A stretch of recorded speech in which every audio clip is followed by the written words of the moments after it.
then odds are good something will flow out of it and I won't get stuck. And I even took it to the point where I would stop in the middle of a sentence.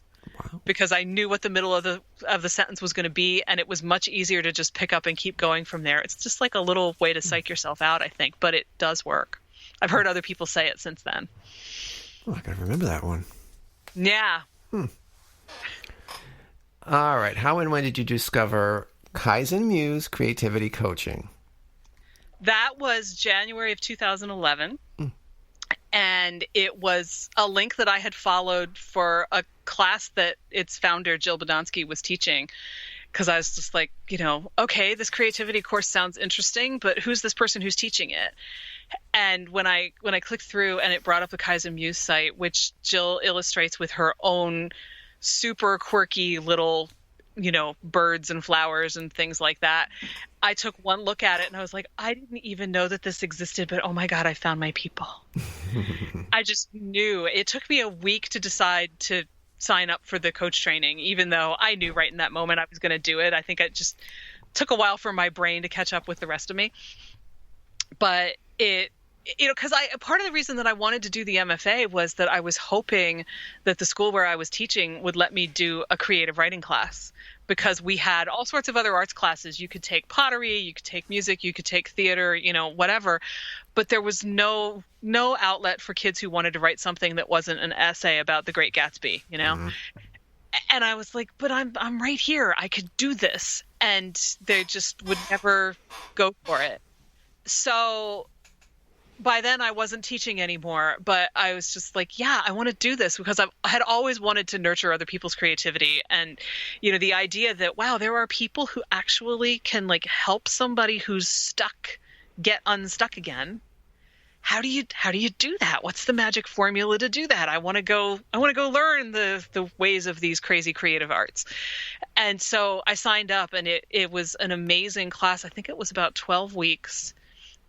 Learning all sorts of things that, you wouldn't really encounter anywhere else. It's sort of like, how writers will have the conversation about my 500 words in 15 minutes trick worked for me.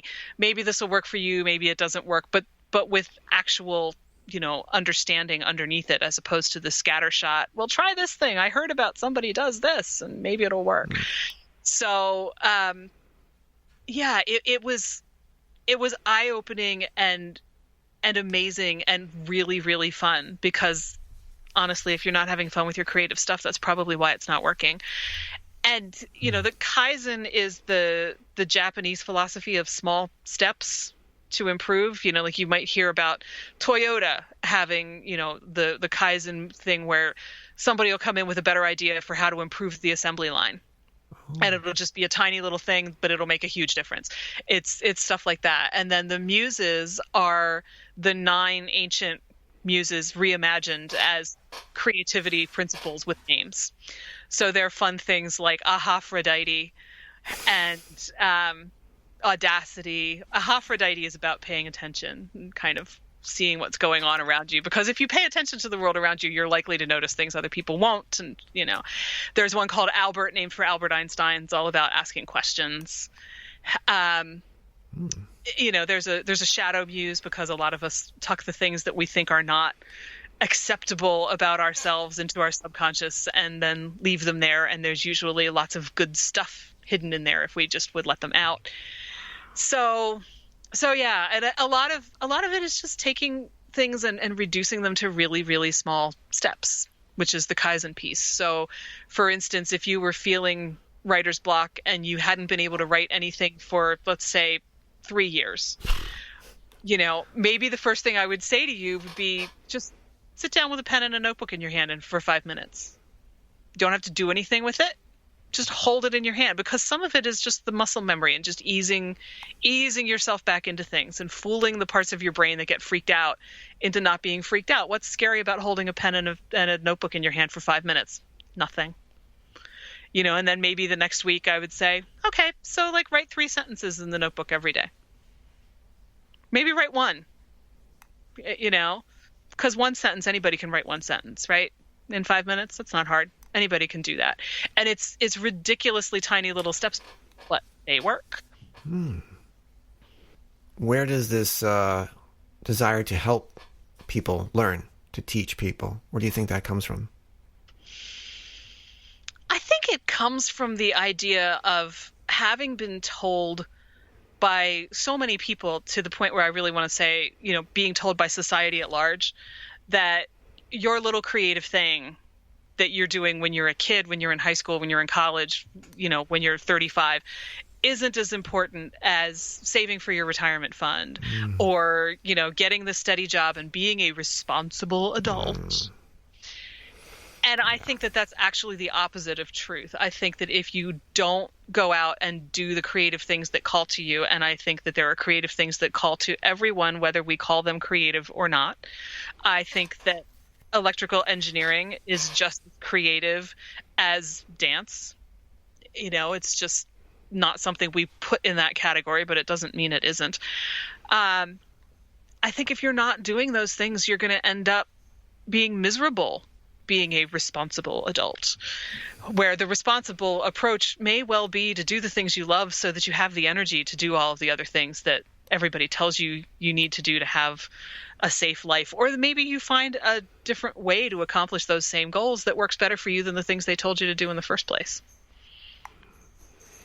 As I've said on this podcast before, I noticed the times when I've turned my back on my creativity, that's when my life has just been coasting or just gone to crap. And when I turn back to my art, whether it is drawing, acting, writing, or something, there's more color. Things are better. I feel better. Yes. Well, and it's kind of what I was saying before about, having gone for so long without really doing any writing. Like, I think that we get used to the colorless black and white world, and we forget that the color even existed until we start doing the thing again. And then we are like, whoa, wow, I forgot how awesome this is. How did I ever stop doing it? Well, you stopped doing it because you forgot that it feels really good. You forgot that it makes your life better because you fall into that routine riding the hamster wheel path that everybody says you're supposed to be on instead. It's the strength and courage and awareness of knowing I don't need to listen to that. Yeah. Channel it out, tune it out.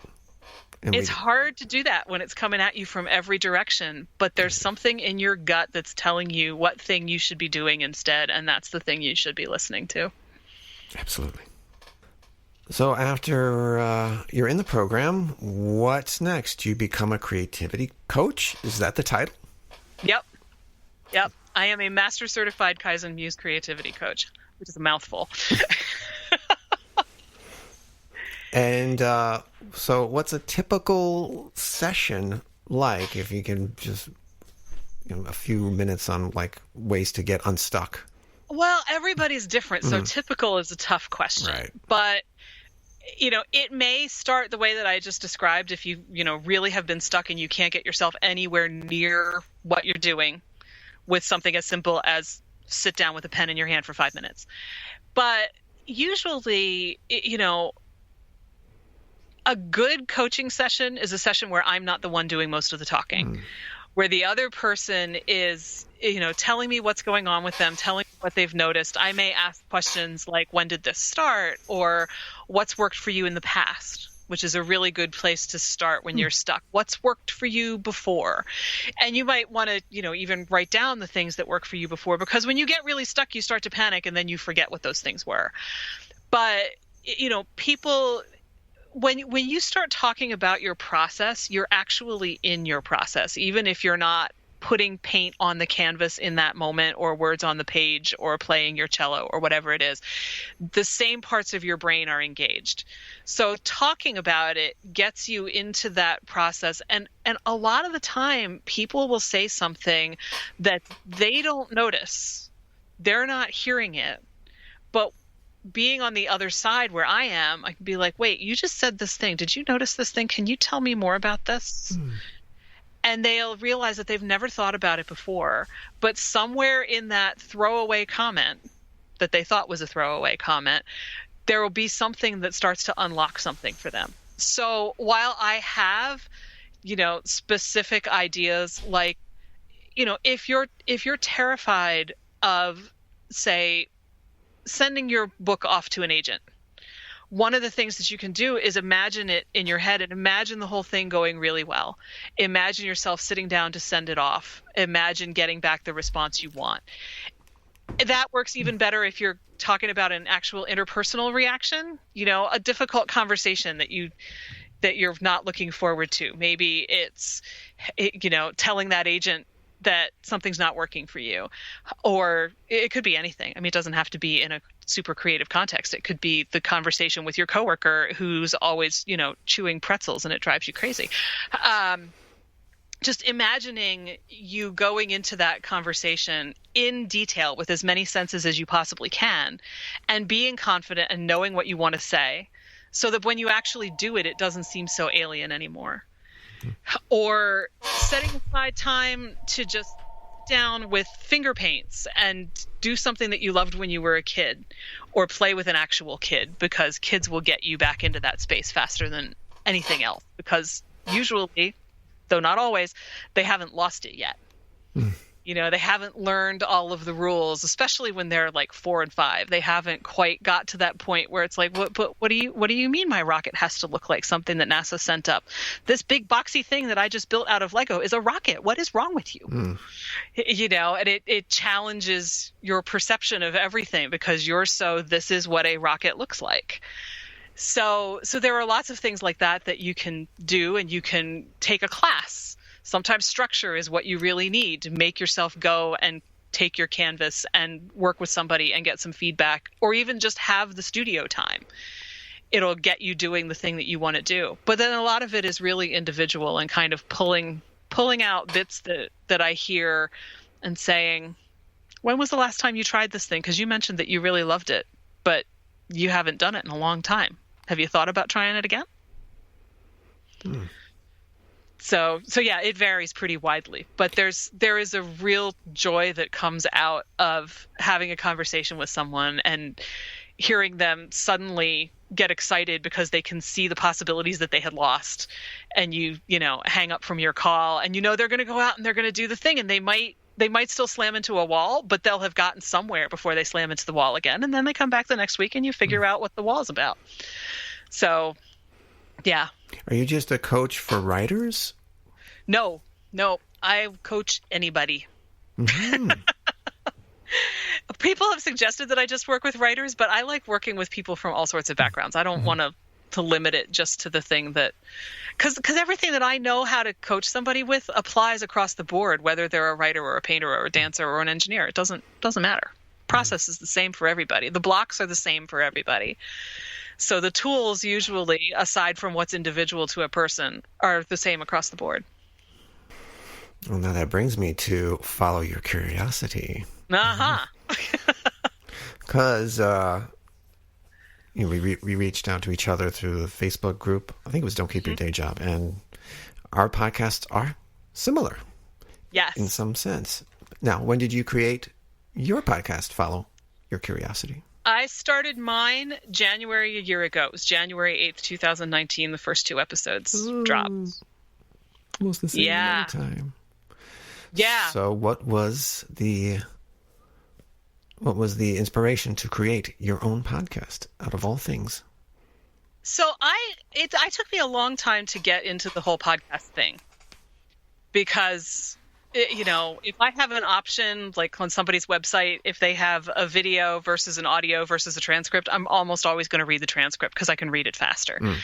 But I had started listening to a couple of podcasts a year or so before then, and was really surprised that, I could keep my attention and pick up where I left off if I listened, for 15 minutes in the morning and then came back to it later. And I remembered hearing a story about the actor Sam Neill when he was a kid. He'd gone off to boarding school. His father was in the military, and he would call up the school. And my apologies if I butcher some of this. I'm going purely on memory, but this is the way I remember it. He would call up the school and he would say, to the headmaster, make sure he's playing rugby and doing other, things that boys should do in school. And the headmaster or the teacher or whoever it was that he would talk to would say, Yes, Major Neil. We'll get right on that, Major Neil. No problem.